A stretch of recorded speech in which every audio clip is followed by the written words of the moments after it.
Hello दोस्तों, स्वागत है आपके अपने यूट्यूब चैनल एजुकेशन टीम में।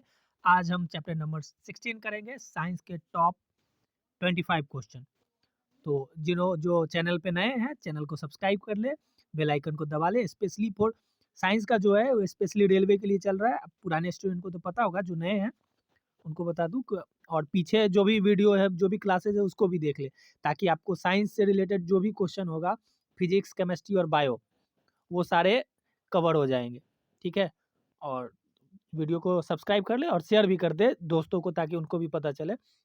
रेलवे के लिए स्पेशल है, एनटीपीसी और ग्रुप डी के लिए। चलिए, तो स्टार्ट करते हैं आज का क्वेश्चन। ध्वनि तरंगों की प्रकृति होती है। ध्वनि तरंगों की कैसी प्रकृति है? अनुप्रस्थ, अनुदैर्ध्य, अप्रगामी या विद्युत चुंबकीय?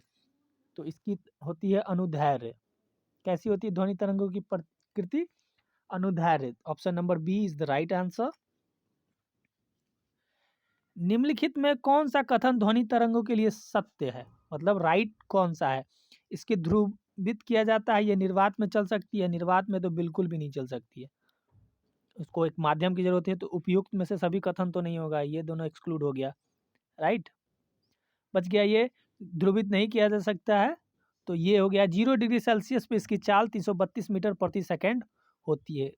0 डिग्री सेल्सियस पे कितनी इसकी स्पीड होती है? 332 मीटर पर सेकेंड। ठीक है। क्वेश्चन नंबर 3, अपश्रव्य तरंगों की आवृत्ति होती है। अच्छा, तरंग तीन चार तरीके के होते हैं, मेनली 3 तरीके के होते हैं, अपश्रव्य, श्रव्य और प्राश्रव्य। ठीक है, तो अपश्रव्य तरंगों की आवृत्ति क्या होती है? अच्छा, पहले मैं बता दूं कि अपश्रव्य तरंगे कितना होता है, तो 2000 हर्ट्ज से कम होता है। कितना होता है? 2000 हर्ट्ज से कम होता है। 2000 हर्ट्ज से कम। अपश्रव्य हो गया 2000 हर्ट्ज से कम। फिर आता है उसके बाद श्रव्य।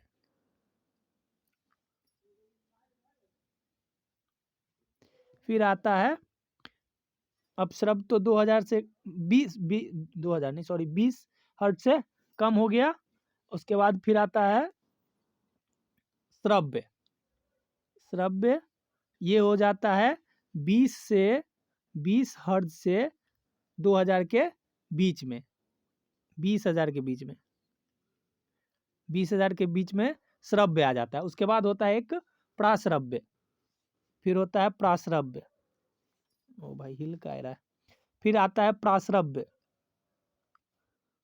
प्राश्रव्य वो 20,000 से भी ऊपर जो होता है उसको अल्ट्रासोनिक बोलते हैं। तो 20,000 से ऊपर जो होता है उसको प्राश्रव्य बोलते हैं। 20,000 से ऊपर, 20,000 से ऊपर को प्राश्रव्य बोलते हैं। तो तीनों याद हो गया। अपश्रव्य हो जाएगा 20 हर्ट्ज से कम, और श्रव्य जो हो जाएगा 20 हर्ट्ज से 20,000 हर्ट्ज के बीच में, जो हम लोग सुन पाते हैं, ऑडिएबल जो होता है, जो हम लोग के सुनने लायक होता है। और प्राश्रव्य जो हम लोग नहीं सुन पाते हैं, उसको 20,000 से भी ऊपर तरंगे होती हैं, उसको प्राश्रव्य बोलते हैं। और अपश्रव्य जो होती है, जो ये तरंगे हैं अपश्रव्य, इसको जानवर लोग सुन पाता है। जैसे भूकंप भूकंप आता है ना, तो कुत्ता बिल्ली ये सब को देखिएगा, पहले से भाग जाएगा। तो इसको जानवर सुन पाते हैं।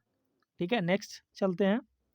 प्राश्रव्य तरंग की ध्वनि तरंगे जिनकी आवृत्ति, अच्छा अभी मैंने बताया प्राश्रव्य, तो प्राश्रव्य तरंग की कितना बताया अभी? हाँ, इसमें दिया हुआ है 20 किलो हर्ट्ज से अधिक। तो प्राश्रव्य का 20,000 हर्ट्ज से अधिक हो जाएगा। 1000 से 2000 हर्ट्ज के बीच, 20,000 से 1000 के बीच नहीं, 1000 से तो नहीं हो सकता है। 1000 से ये भी लिमिट कर रखा है, ये भी नहीं होगा। 20,000 से कम तो बिल्कुल भी नहीं होगा। कम तो क्या हो जाएगा? अपश्रव्य हो जाता है ना, तो इसका क्या हो जाएगा? सी हो जाएगा। 20 किलो हर्ट्ज से अधिक, यानी 20,000 हर्ट्ज से अधिक हो जाता है। ठीक है, नेक्स्ट क्वेश्चन चलेंगे। प्राश्रव्य तरंगे मनुष्य द्वारा, अच्छा, प्राश्रव्य तरंगे मनुष्य मनुष्य द्वारा हम लोग ह्यूमन सुन सकता है या नहीं? तो सुनी जा सकती है। नहीं, अभी मैंने बताया कि प्राश्रव्य तरंग हम लोग नहीं सुन पाते, तो ये राइट आंसर हो जाएगा। हम लोग क्या बस श्रव्य तरंगे सुन पाते हैं, श्रव्य तरंगे सुन पाते हैं, जिसको ऑडिएबल भी बोलते हैं। जो होता है 20 से 20,000 के बीच में, 20,000 के बीच में होता है। ठीक है, नेक्स्ट चलेंगे।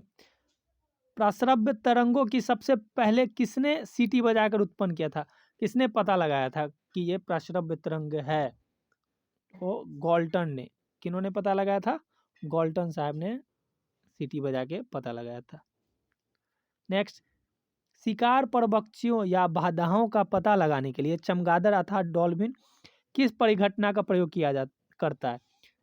अपने शिकार का या फिर आगे में कुछ है तो इस चीज़ का पता लगाने के लिए पक्षी या चमगादड़ जो है वो क्या किसके कारण पता लगा पाता है वो? तो वो प्रतिध्वनि का निर्धारण, एक प्रतिध्वनि जब ध्वनि उसका टकरा के वापस आता है तो इससे वो पता लगाता है कि आगे में कुछ है, या शिकार है या दीवाल उवाल है। ठीक है, नेक्स्ट चलेंगे। कीड़ों तथा हानि पहुंचाने वाला तत्व को घरों से दूर भगाने के लिए प्रयोग में लाया जाता है। एक डिवाइस जो लगाया जाता है घर में, जिसे कीड़ा उड़ा भाग जाता है, छिपकली उकली भाग जाता है, उस डिवाइस में कौन सा तरंग होता है? अल्ट्रासोनिक, रेडियो तरंग, इंफ्रारेड तरंग या सबसोनिक तरंग? कौन सा तरंग होता है उसमें? तो अल्ट्रासोनिक वेव। कौन सा होता है?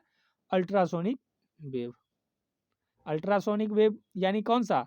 प्राश्रव्य। इंग्लिश में उसको अल्ट्रासोनिक बोलते हैं, ऐसा मत अभी इसी को प्राश्रव्य जो भी पढ़ाए हैं वही तरंग। प्राश्रव्य यानी अल्ट्रासोनिक, श्रव्य यानी ऑडिएबल, अवश्रव्य मतलब इंफ्रासोनिक। ठीक है, ध्वनि का तत्व पिच किस पर निर्भर करता है? जो ऊंचा होता है, या कभी देखिएगा गर्ल्स लोग का आवाज पतला होता है, बॉयज का हार्ड होता है, तो वो किस चीज पे डिपेंड करता है? तो आवृत्ति पे। ठीक है, आवृत्ति पे डिपेंड करता है। किस चीज पे डिपेंड करता है? आवृत्ति पे, राइट। जैसे बॉयज का आवाज भारी होता है ना, तो इसका बॉयज का कितना हो जाएगा? आवृत्ति कितना रहता है? बॉय का 200 हर्ट्ज के आसपास रहता है, 200 हर्ट्ज के आसपास रहता है। गर्ल का कितना हो जाता है? गर्ल का कितना होता है? 1000 हर्ट्ज के पास। इसीलिए गर्ल्स लोग का आवाज़ पतला होता है और बॉयज़ लोग का हार्ड होता है। तो क्योंकि ये लोग का आवृत्ति क्या होता है? फ्रीक्वेंसी कम होता है, और गर्ल्स लोग का आवृत्ति फ्रीक्वेंसी जो है वो हाई होता है। छोटुआ का आवृत्ति क्या हो जाएगा? कम होगा, छोटिया का आवृत्ति ज़्यादा होता है। इसीलिए ऐसा कोई बात नहीं है कि आवाज़ मीठा उठा कुछ नहीं होता उन लोग का। विमानों के आंतरिक भागों की सफाई में किसका उपयोग किया जाता है? विमान हवाई जहाज के अंदर के भाग को सफाई करने के लिए किस चीज़ का यूज किया जाता है? कौन से चीज़ का? तो क्या हो जाएगा? प्राश्रव्य तरंगे। इसमें भी किस चीज़ का यूज किया जाता है? प्राश्रव्य तरंगों का यूज किया जाता है। बहुत इंपॉर्टेंट वाला क्वेश्चन है ये वाला सेट, आप लोग जरूर देखिएगा और दोस्तों में शेयर भी कीजिएगा। सारे क्वेश्चन एकदम इम्पॉर्टेंट है। मीथेन के अणु में है द्विसंयोजक बंधन, त्रिसंयोजक बंधन, एकल संयोजक बंधन, या इनमें से कोई नहीं? मीथेन के अणु में क्या होते हैं? मीथेन के अणु में एकल संयोजक बंधन होते हैं। क्या होते हैं? एकल संयोजक बंधन। इथिनाइल अणु की प्रकृति होती है। इथिनाइल अणु की प्रकृति कैसी होती है? तो समतल त्रिकोणीय। कैसी होती है? समतल त्रिकोणीय। निम्न में से किस यौगिक की आकृति चतुष्फलकीय होता है? 4 फलकीय किस यौगिक की आकृति होती है? तो carbon tetrachloride, carbon tetrachloride, carbon tetrachloride. सहसंयोजक यौगिक को द्रव्यनांक तथा क्वथनांक निम्न किसमें होते हैं? इसका क्या हो जाएगा? ये कम क्रियाशील होते हैं, ये बहुत कम क्रियाशील होते हैं, इसीलिए ऐसा होता है। सोडियम क्लोराइड में होता है। सोडियम क्लोराइड में क्या होता है? सोडियम क्लोराइड में वैद्युत संयोजक बंधन। सोडियम क्लोराइड यानी वैद्युत संयोजक बंधन। जब एक रासायनिक बंध बनता है तब क्या होता है? जब एक रासायनिक बंध बनता है तब ऊर्जा हमेशा निमुक्त होती है। रासायनिक बंध बनने पे ऊर्जा हमेशा निमुक्त होती है। कार्बन टेट्राक्लोराइड की आकृति है पिरामिड, वर्गाकार, समतलीय, चतुष्फलकीय या विद्युत चतुष्फलकीय। अभी सेट में किया गया है चतुष्फलकीय। कार्बन टेट्राक्लोराइड पीछे वाले क्वेश्चन में चतुष्फलकीय कैसा होता है? चतुष्फलकीय। निम्न में से किस यौगिक में हाइड्रोजन आबंध नहीं है? मीथेन, पानी, अमोनिया या मिथेनाइल अम्ल। किसमें क्या हाइड्रोजन आबंध नहीं है? तो इसका हो जाएगा मीथेन में। किसमें हाइड्रोजन अबंध है? बंध विद्यमान है, देखिए आ ही गया। किसमें अबंध नहीं था? तो मीथेन में। और अबंध विद्यमान है तो इसका क्या हो जाएगा? इसका नाम तो इजीली याद कर सकते हैं, हाइड्रोजन क्लोराइड। हाइड्रोजन अबंध यानी हाइड्रोजन का हाइड्रोजन से याद कीजिएगा तो याद हो जाएगा हाइड्रोजन क्लोराइड में। लेकिन ये सब में हाइड्रोजन लगा हुआ है तो ये मिस्टेक मत कर दीजिएगा, ठीक है। हाइड्रोजन क्लोराइड, ठीक है। इसमें देखिए क्या था, आबंध नहीं है, तो आबंध नहीं है में क्या हो जाएगा? मीथेन। और आबंध विद्यमान है तो हाइड्रोजन क्लोराइड। रेखीय संरचना वाला यौगिक है। रेखीय संरचना वाला यौगिक कौन सा होगा? तो कार्बन डाइऑक्साइड। कार्बन डाइऑक्साइड एक रेखीय संरचना वाला यौगिक है। किसकी उपस्थिति के कारण किसी पादप कोशिका और पशु कोशिकाओं में अंतर पाया जाता है? किसकी उपस्थिति के कारण किसी पादप कोशिका और पशु कोशिका में अंतर पाया जाता है? ये क्वेश्चन है। तो कोशिका भित्ति, कोशिका भित्ति के कारण पादप कोशिका यानी कि पेड़ पौधा वाला कोशिका और पशु कोशिका यानी जो हम लोग हैं या हम लोग पशु जगत में आते हैं ना, पशु कोशिका में अंतर पाया जाता है। दोनों में डिफरेंस किस वजह से होता है? तो कोशिका भित्ति के कारण ही उस अलग होता है, अपना अलग होता है। गोल्जी काय का प्रमुख कार्य क्या है? गोल्जी काय का प्रमुख कार्य क्या होता है? तो इसका स्रावी होता है ये। अच्छा मैं बताऊं, गोल्जी काय इसका खोज किसने किया था? गोल्जी काय का खोज किसने, स्रावी होता है ये तो बता दिया। इसका खोज किसने किया था? ये याद कर लीजिएगा इन्हीं के नाम से, इसीलिए इजी होगा। तो गोल्जी ने। खोज किसने किया था? गोल्जी ने किया था। और ये क्या करता है? ऊर्जा का ट्रांसफर करता है।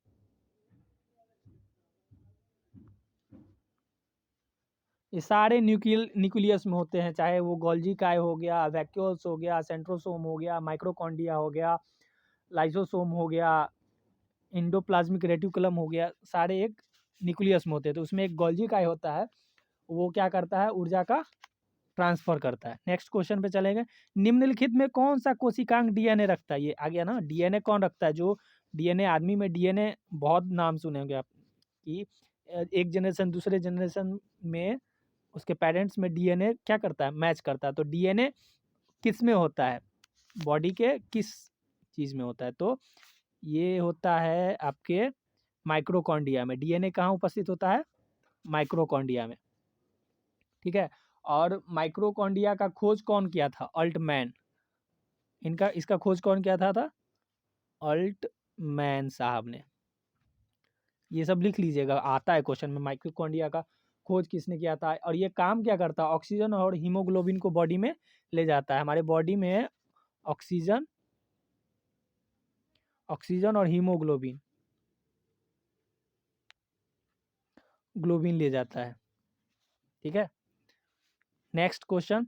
कौन सा कोशिकांग प्रोटीन संश्लेषण में प्रमुख भूमिका निभाता है? प्रोटीन संश्लेषण, प्रोटीन को ऑब्जॉर्ब करने में मुख्य भूमिका कौन निभाता है प्रोटीन संश्लेषण में? तो एंडोप्लाज्मिक रेटिकुलम या राइबोसोम भी जिसको बोलते हैं, ER, एंडोप्लाज्मिक रेटिकुलम, ठीक है। कोशिका का कंकाल भी इसको कहते हैं। एंडोप्लाज्मिक रेटिकुलम होता है जो हमारे प्रोटीन को ऑब्जर्व करने में महत्वपूर्ण भूमिका अपनाती है। मैं एक 25 टॉप 25 क्वेश्चन होता है, उसमें मैं कोशिश करता हूं कि आपको जितना ज़्यादा से ज़्यादा उससे रिलेटेड अप्रॉक्स 30-35 क्वेश्चन एक बार में अगर आप एक सेट देखते हो तो आपका कंप्लीट होता है। उससे रिलेटेड जो भी होता है मैं बताता चलता हूँ। तो आप लोग इसको शेयर कीजिए और लाइक भी ज़रूर कीजिएगा। माइक्रोकॉन्ड्रिया की खोज किसने की थी? अच्छा अब मैंने अभी बता दिया ना, अभी इससे पहले बताया था किसने किया था? अल्टमैन साहब ने। माइक्रोकॉन्ड्रिया का खोज किसने किया था? अल्टमैन ने। माइक्रोकॉन्ड्रिया का काम क्या होता है? ऑक्सीजन और हीमोग्लोबिन को बॉडी में ले जाना, ठीक है। ठीक है, तो 25 क्वेश्चन हो गए। अच्छा आंसर ये रहा आपका आंसर की स्क्रीनशॉट ले लीजिए। और ठीक है, तो आज का सेट कंप्लीट हुआ। कल फिर एक सेट आएगा। और कुछ अगर आप लोगों को कोई क्वेश्चन हो, कोई प्रॉब्लम हो तो कमेंट कीजिए। और इसके डिस्क्रिप्शन बॉक्स में लिंक दिया हुआ है हमारे टेलीग्राम चैनल का। अगर PDF चाहिए तो आप टेलीग्राम पे जाके PDF ले सकते हैं। ठीक है, धन्यवाद। जय हिंद।